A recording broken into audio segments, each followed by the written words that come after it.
Chris, John, and Tim. Sorry, it was J. Robert Oppenheimer. So anyway, Chris, John, and Tim in the middle from Blue Coat talking about malware is art. So please give them a warm round of applause.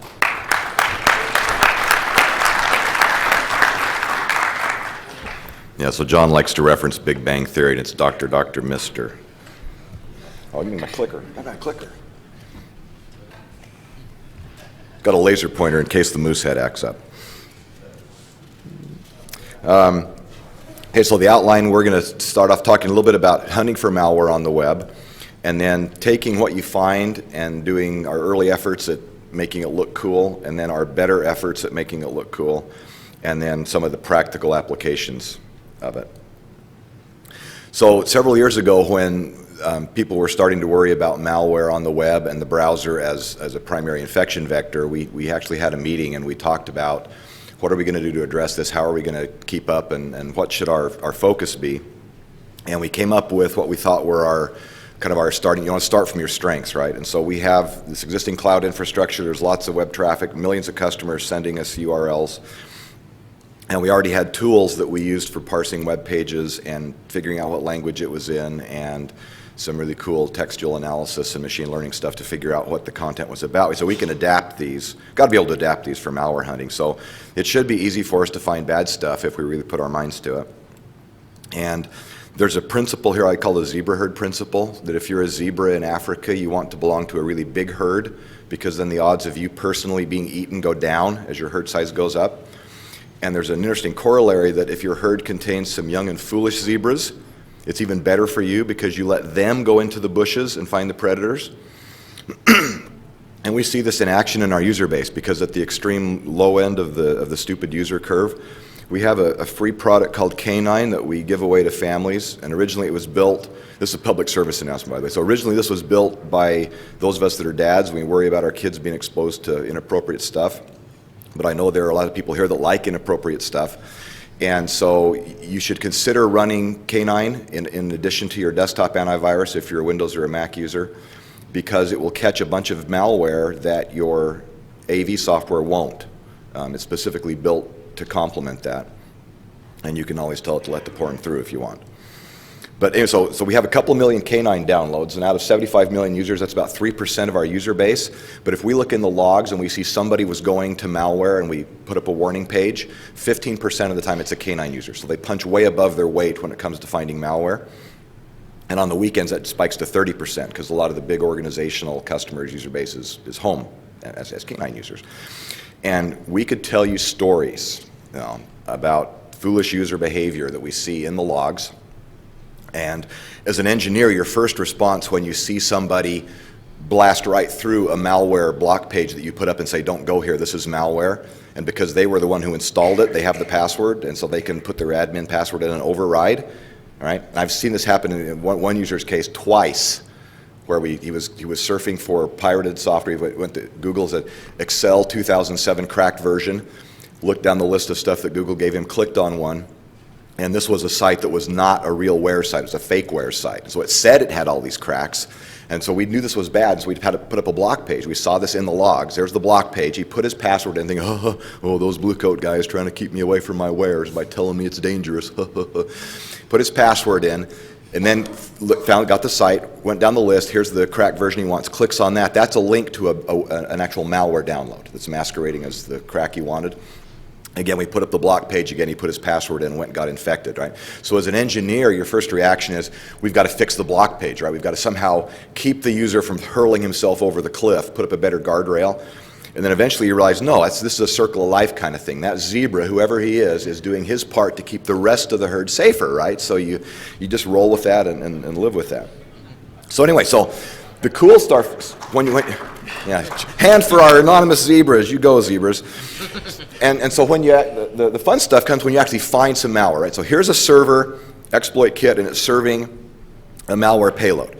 And so we caught a malware, right? And I pat on the back, good job. No, that's just the beginning of the process, right? Because you want to look and say, what else is going on there, right? If we find one malware, what are the odds that this bad guy is running additional exploit servers, right?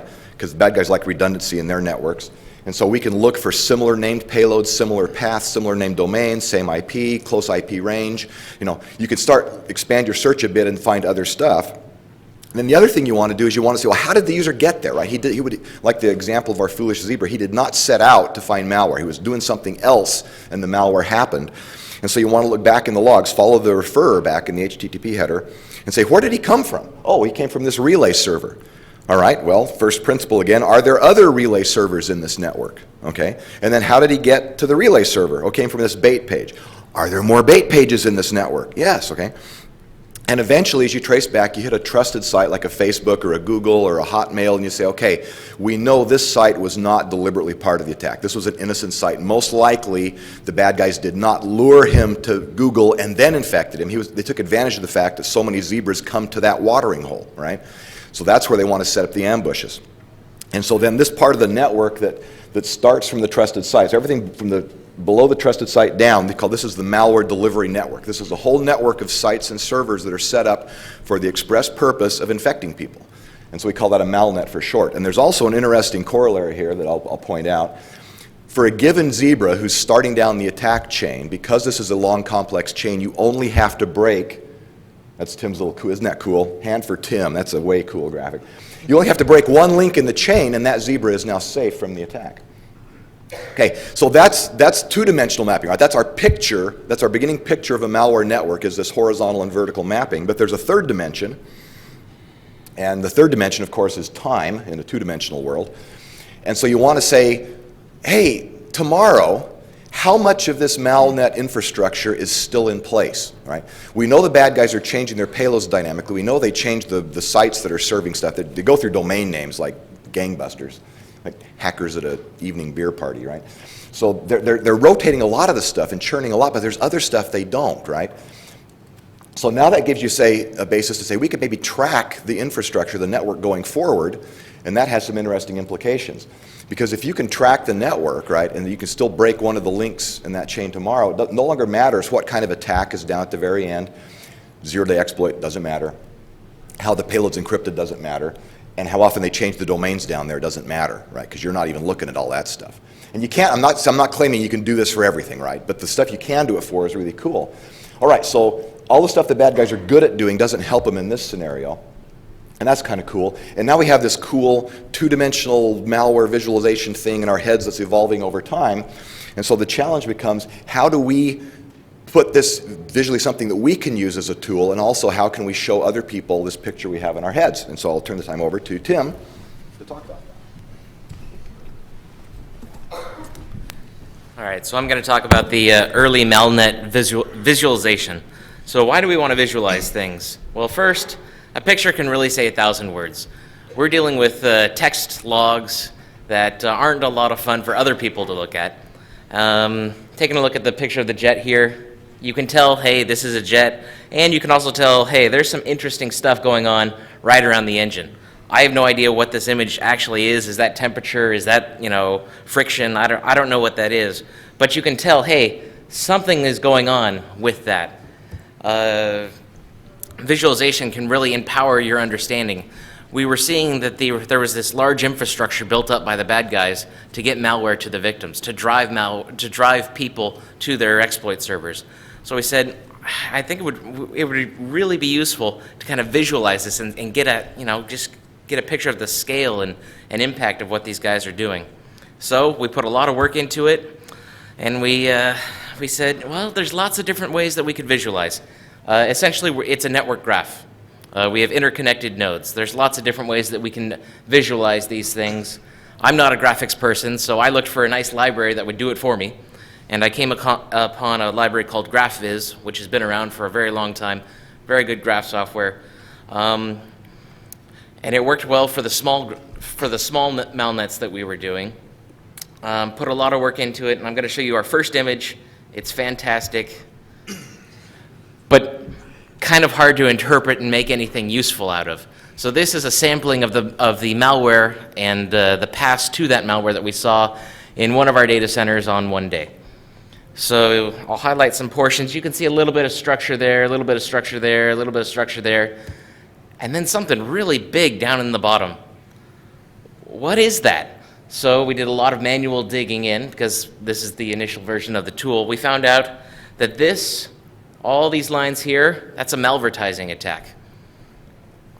Someone had compromised an ad stream and was casting a very large net and luring people into their, silently luring their browsers into a drive-by download attack. So even though it took a lot of work to get this image, it's not really all that useful. So we started to create kind of a tree view, kind of flowing from top to bottom the paths. We can see all these domains and URLs funneling into this single point. Visually, we can say, you know what? That's something interesting. What is that? What is that pink node? Is that pink node a willing participant? Is that pink node an unwilling participant? What we found out was this node was an unwilling participant. This was kind of the an ad page on a specific website where all the pages on that site would eventually go to this page to show an ad before continuing on to read the article.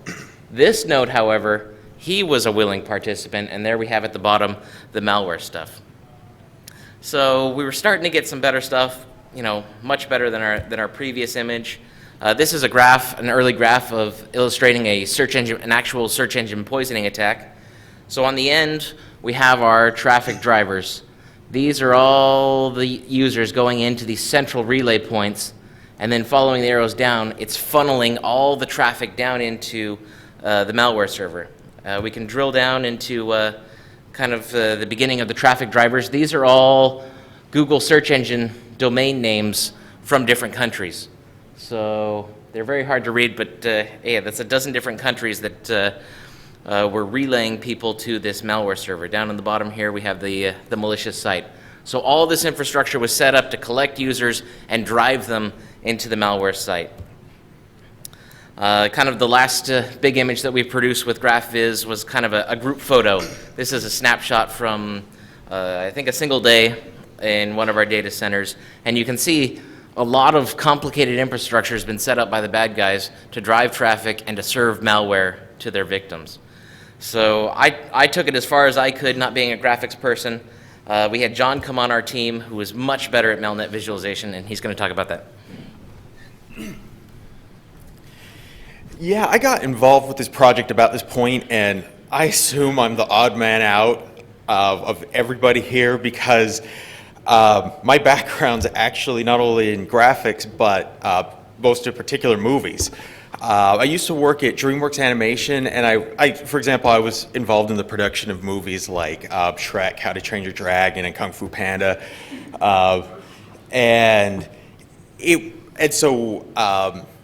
So I got roped into this with the specific goal being, well, what can we do to make the graphs look more interesting, be easier to understand, et cetera? And so you might ask yourself, what in the world does graph visualization have to do with graphics in general, movies specifically? Take your pick. Actually, surprisingly, there's a lot in common. When you think about it, as humans, our strongest sense is vision. We're really good at seeing stuff. We're really good at picking things out. Like, for example, I don't know about you guys, but I've had a few unbelievably annoying coworkers who, like one job, I was actually at a big long table with other people, and there were a couple people down the row who would not hold still. They're just constantly fidgeting and moving and stuff, and it's just unbelievably distracting. Just human vision is just, it really sucks into things. And so, like in this case, with the image of Puss in Boots up there, what kind of things can you pick up just by seeing that one frame out of the entire movie? Well, he's obviously pleading for something. You can tell by the angle of the neck and shoulders. He's standing upright, even if you've never seen the movie. He's holding a hat. And those big eyes, frankly, I find just pretty creepy. But there's so much we can see just by looking at it. And that's exactly what we're trying to do with the Malnets, as well as make it reasonably aesthetically pleasing. So what are the kind of things that we can get wrong when it comes to graphics? We can actually get a ton wrong. So as a couple film examples, This is an image of Puss where there was an extra 0 added by average, just 1 0 added accidentally on the length of the fur. And we end up with him being a chia pet. Here's a case where Shrek, like they wanted to have wind just making his ears move a little bit because he's supposed to be on a ship. And once again, they added an extra 0 and the wind's just tugging his ears off. There's a case where, similarly, the facial animation was just applied way too strongly, and frankly, it looks like he's going to eat the camera. And then, this is my personal favorite. That's supposed to be one of the princesses, I'm not sure who, but that's quite a sexy hairstyle. So, it's really, really easy to get things wrong. Graphics often comes down to a lot of knobs you have to turn. And so, what are our big challenges to really make this work? Well, I mentioned we really want for someone to be able to look at the Malnet and understand what it's doing and have it be clear. And so making sure that it's presented in the right way. Also, this is honestly a really unique application when it comes to graph visualization. I mean, people have done graph visualization for a long time. That open source Linux tool that Tim was using at first has been around forever, but it didn't work. We really need something custom that will work with the size of these Malnets. They're really small compared to full internet connectivity graphs, but they're really large compared to what people normally visualize. We're also we've always been interested in being able to show them in 3 particular ways, why they're interactive, so someone can sit down with it, play with it, and say, what's going on here? What are they up to? But also be able to automatically capture snapshots, say to throw up on the web, or capture videos. But then for video specifically, we've also been interested in 3 timelines, whether it would just be a static view, or we'd see it growing over time as more domains are added, or fully dynamic, where we also see the domains that are taken down as the people who are running this malware operation keep cycling stuff so their domains won't get blocked. And then finally, because of all of these, we really just can't directly use the existing visualization technology for graphs. We just need to do something kind of unique. So that's what we'll talk about briefly. So just like with movies, there's a lot we can get wrong here. Here's one of the images we came up with where, frankly, it just looks like a hairball. Things just didn't get spread out in a clear fashion. Or here's a really nice ball of twine, and this is a really common graph layout where you put everything in a circle. And in this case, it's just way too much detail to do that. Here's a nice spider web where, once again, things are just kind of evenly distributed, but all the links in between each one of those domains, each one of those nodes, just no clarity there. Here's yet another circle that's very fun. And, we just really need to make sure we set this right and tune it right. Desired end result is something like this. Clear, crisp, logical to follow, and on top of that, being obvious what each one of these domains is doing in the network. And so everything's colored. So where red are the malicious hosts, those are specifically payload servers or very, very core infrastructure. The yellow are the intermediary hosts, which might be unwilling participants, hacked or whatnot, or perhaps just hosting ads where one of the ads is specifically for malware. And then the green are the known benign domains like Google, which frankly, honestly, Google, as we all know, is one of the biggest vectors to find malware, but they don't do it on purpose. Yes? Why did you stick to 2D graphs and visualizations? We actually played a bit with 3D, but we found that with these Malnets, they weren't large enough to necessitate 3D. In fact, of course, why reinvent the wheel? So while we needed a custom solution, we still stuck with building on top of an open source library, which supports true 3D rendering, but we just didn't really make use of it, just didn't need to. So the library we built on top of is called Jung. It was developed at UC Davis, and it's a nice library. It definitely helped get us up to speed quickly, but it was developed by 3 doctoral students, and every single step along the way, they made the kind of decisions you would expect academics to make, meaning every time they had a chance to do so, they made the choices that ended up making the software even slower and slower. And so it's horribly slow, but at the same time, I definitely am not knocking it because, frankly, it's extremely extensible, and we were able to make really great use out of it. Unfortunately, the Malnets just aren't so big that we need extremely high-performance graphic software. So the key customizations and extensions that we did are large in number. We ended up customizing a large amount of things within this and extending it in a number of ways, and we'll go over some of the most interesting. The layout algorithm, making sure everything's placed in a way that makes sense, is logical, and is nice.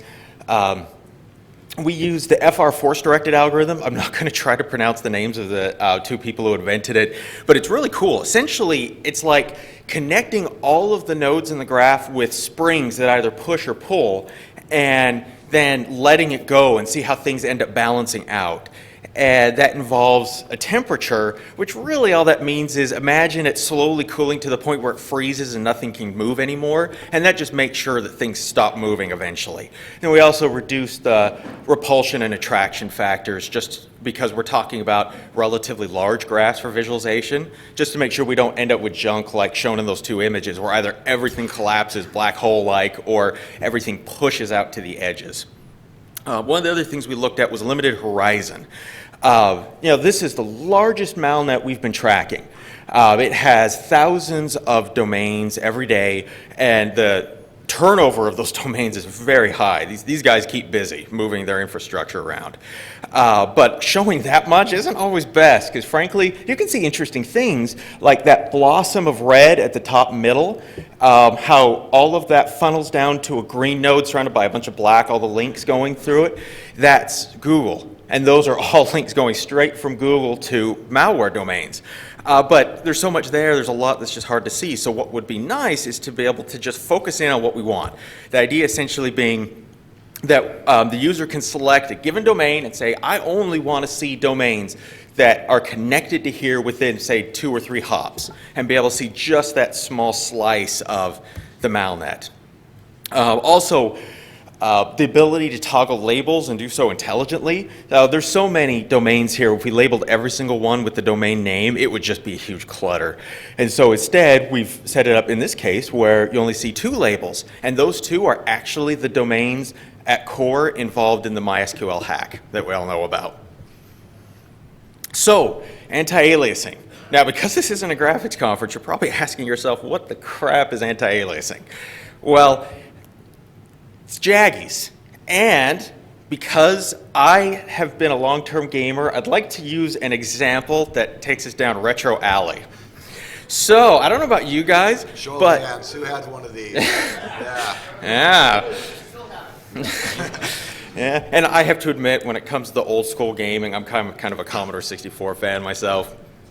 But, old school gaming, I don't know about you guys, but I get a bit of nerd nirvana when it comes to these good old graphics. Well, when you look at these old school graphics, I mean, it looks like they're made out of blocks. Well, that's kind of the extreme, but it makes it really easy to see these jaggies. Essentially, it's just that everything looks like it has sharp edges. It's not smooth, and basically, the way to solve this is just to make sure that the edges are smooth. Resolution does help with this, but it absolutely doesn't solve it. You have to make sure that the edges are smooth, which more than anything comes down to the number of colors available. But then aliasing can also happen with respect to time, and that just shows up as jittering, stuttering, popping, things like that. And what we really need to be able to do is just make sure that both in terms of the image itself as well as one image after another, that everything just looks smooth. It's just an important thing to take into account. And then we really needed specialized appearance for all of the parts of the graph. On the left is shown what some off-the-shelf software would do, but on the right is our custom thing. But for example, if we just made the nodes, the domain markers, just show up too big, then we end up with just the soup. And so what we actually did is we fully customized the appearance of the nodes, the links, the arrowheads, the labels, and actually do it fully dynamically based on, well, how big is the Malnet? What kind of content is there? And so I'll now turn the time over to Tim. This is our fun result that we got. This is specifically generating of live video of a few hours of seeing a Malnet evolve, assuming it starts from scratch, and seeing all the infrastructure coming in over just a few hours. And what's awesome is that these domain names really, it's one of those things where a human just looking at it, you can tell something's going on in many cases just by the domain names. My favorite one is the red box towards the top middle where the label on it says securityconceptual.ru. I don't know about you guys, but that really sounds like malware to me, fake AV. So here comes Tim. All right. We should point out that as a ShmooCon bonus, we did not obscure the domain names. Like when we put something like this on the web, both because some of the names are a little offensive sometimes, and also because we don't want to clue the bad guys in too much to like what we know about their network. So we typically elide those, but you guys would want to see the domain names, right? All right. So this is about a 30-second video. Like John said, it's compressed a couple hours, how this Malnet grows during the day. Things to pay attention to are up here. There's the green node for google.com. You'll see a whole bunch of red nodes surround it. And then you can kind of see right here at the bottom, mail.live.com, a web host that's going to be that's going to have spam-based links to malware. All right, so I'll let it play. So basically pick one green node with your eye and just keep your eye on that.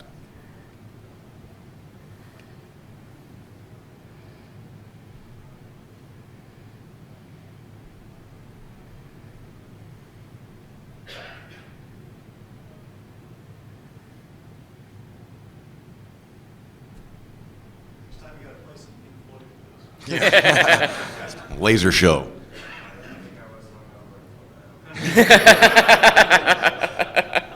All right. The other thing that's worth pointing out is that, this is good job. The relative, the order and the timing of when the red nodes appear is proportional to when they occurred in the logs.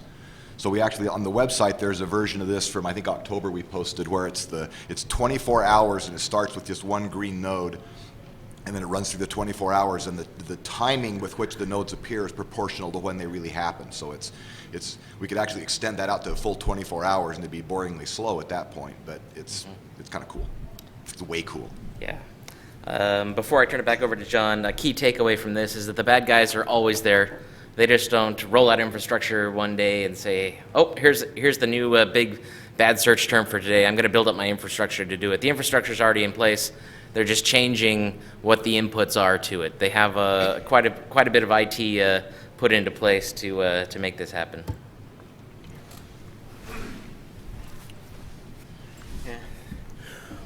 One of the ways in which we've actually really enjoyed just seeing what kind of domains people are using and what's going through all of this. If we even just play a bit and then pause it pretty much anywhere in here, what we end up getting, whoops, that wasn't quite what I expected. What we end up getting, like, so for example, at the bottom right, we see workathome22.net. It's a work at home scam. Then we see a lot of other fun domain names where it's things like, more than anything, what we've actually been seeing are a lot of porn domains. And it seems that the primary lure that they're using is free porn on the internet. Come get your free porn here, and while you're going by, we'll give you some nice drive-by malware.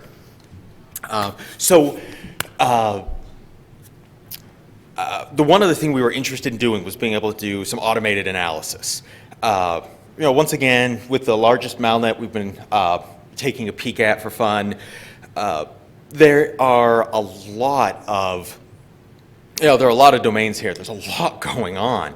And as Tim will actually talk about in a few minutes, the MySQL hack was part of one of these larger Malnets, and just one part of what they were doing that day. And so, we really would like something to be able to say, hey, look here, that's interesting. And so we found some fun ways to take advantage of graph analysis techniques that are both, some which are well known for doing internet stuff and others which are actually used for doing social network analysis. And that's something which historically hasn't really been applied to internet graphs, but has been of big interest for the federal government for things like just looking at groups and trying to figure out who holds this group together. Why does this group stay together? What are they doing as a whole? Those kind of things. And it's really just interesting that I think it's really cool that we can use those kind of things to just automatically highlight areas of interest in the graph. So for example, this one, I mentioned before, this was Google. Well, automatically it can say, hey, this is a hub, which makes complete sense because Google's sending people all over the place. And it has high influence because, frankly, a lot of people will never go to many domains unless if Google or something like that tells them to go there.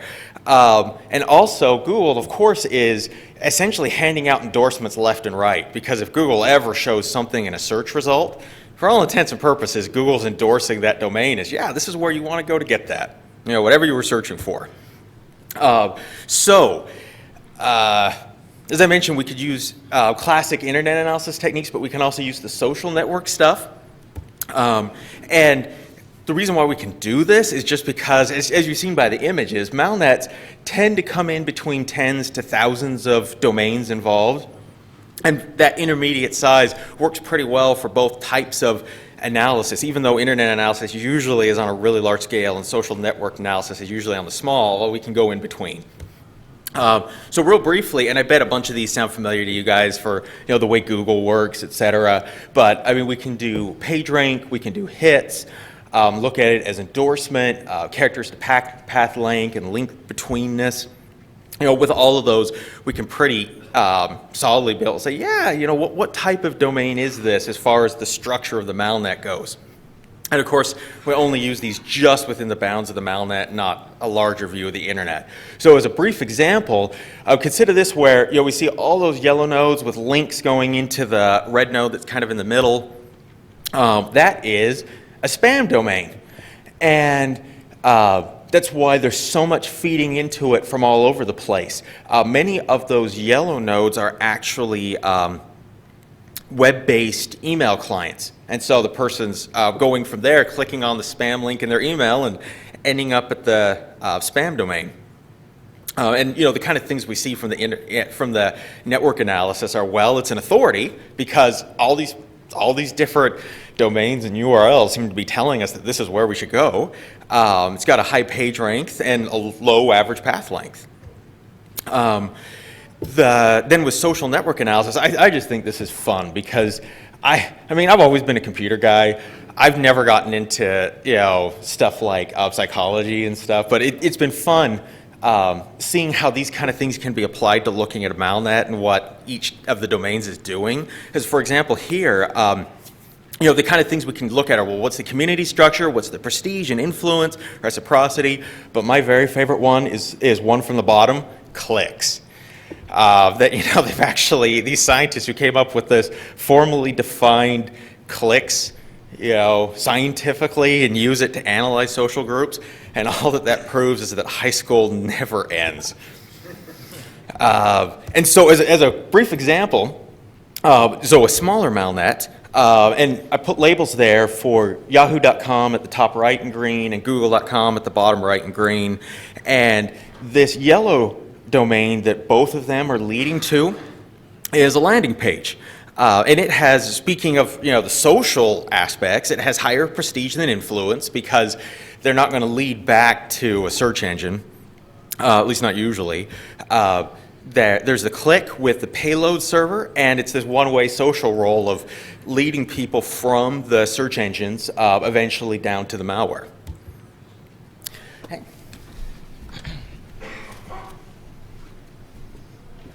All right, so I just want to throw some numbers up here so you can kind of get a numerical view of kind of the size and scope of what these Malnets are doing, this infrastructure that the bad guys have built up. So this is 2 months worth of tracking for 5 of our networks. You can see this is the number of unique nodes on a daily basis. These are the unique nodes created that day by the bad guys. That's a lot of infrastructure that they're managing. And that's not the bots in a botnet. This is the infrastructure that's getting you to become a botnet, right? So those are actually host names, not infected computers. Yep. So Shnakule is our largest network. It does everything. Fake wares, fake antivirus. When he says our network, we didn't write it, just for the record. I mean, a network someone else created. No, these are real bad guys, and they are quite diversified. They're in a lot of different companies or countries around the world. Other malnets that we're tracking, they're not so diversified. Some are stuck in primarily one country. Nargo is divided up between 3. So it's interesting to see geographically where the bad guys are choosing to put their infrastructure. Drilling down a bit more into Shnakule, we can see where their malware servers are, where their payloads are living. You'll see 5% is in the United States. That's very, very small compared to Germany, which is almost 50%. Compare that to where they're putting their search engine poisoning pages and their relays. Those are primarily in the United States, which I thought was really interesting. Command and control, a big surprise, the majority of these servers live in Russia. We said Shnakule is involved in all sorts of malware. It's also involved in porn. Most of it lives in Germany. And they have a whole bunch of scams, work-at-home scams, gift card scams, all sorts of stuff, and that's primarily hosted in Russia. So let's take a look at the MySQL.com hack. So the MySQL.com web server was hacked, and invisible iframes were injected that were doing a drive-by download to all the database administrators who were going to the site. That's kind of scary, because if you want to steal someone's information, you steal the login credentials for the guy who has access to your database, or who's even administering your database. Lots of traffic to this site every day. It's in the top 1,000 sites for traffic. In terms of the exploit that was being served, 4 out of 44 AV engines on VirusTotal were catching it at the time of the attack. So here's the MySQL.com web server hack in the Malnet view. Those are the payload servers involved in the attack that day. Look at everything else that was going on in the Shnakule Malnet that day. This is just yet another traffic driver for a very large criminal organization. If we dive in a bit more to the actual server that was involved, that was serving the malware, this infrastructure was deployed several days before they went active on MySQL.com. They put their infrastructure up, and they started sending traffic to it to make sure that it was up and running before they began their attack. So if we look what else was on this IP address, this is common knowledge where this attack was hosted. There were lots of other funny-looking domain names. You can see they're not wasting their good names on their exploit kit servers. There were lots and lots of small blogs that were compromised, that were relaying to these to this exploit server, as well as forum and comment spam that had links to send people here. Also, what I thought was interesting was that they were also, at the same time that they had hacked MySQL.com, they were doing a malvertising attack on 4Shared and IsoHunt. These bad guys are making a lot of money, and they've invested a lot of money into their infrastructure to drive people to malware and infect them.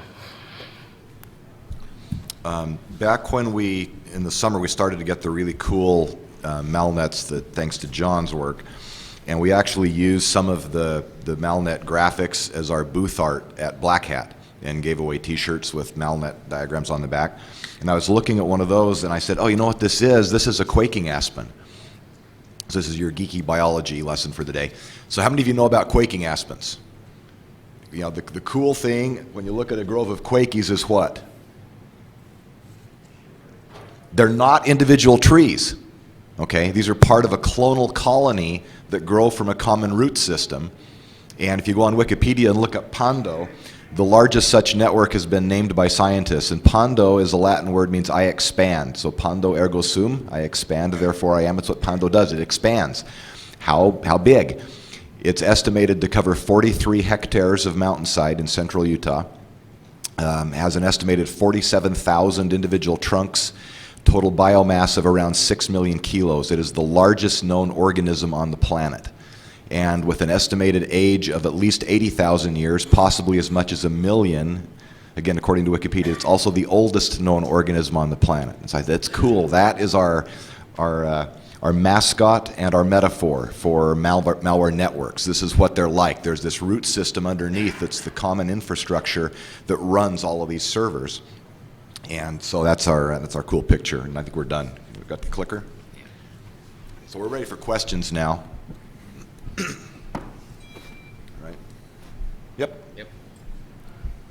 Questions, yes.